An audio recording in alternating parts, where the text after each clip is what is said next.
આ છે જંગલ ભાઈ અમારું.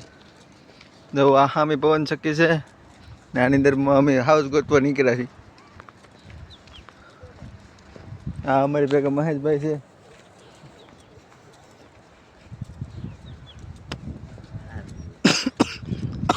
ઉતરે ચડી ગઈ ભાઈ, બીડી ન પીવે બપોરી વતર ચડી ગયું. હાઉસ ગોતવા નીકળ્યા છે પણ જડશે નહીં એવું લાગે છે. હાઉસના પગલા તો છે.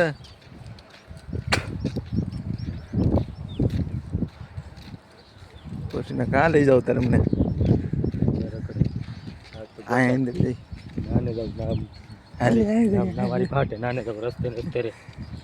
તું તો સુચ્ચો લાગે. દેશમાં હું પહેલા છું ભાઈ. હાલો ભાઈ, હાવ જીડો ને એટલે વિડીયો કડીક બેન કરીએ છીએ.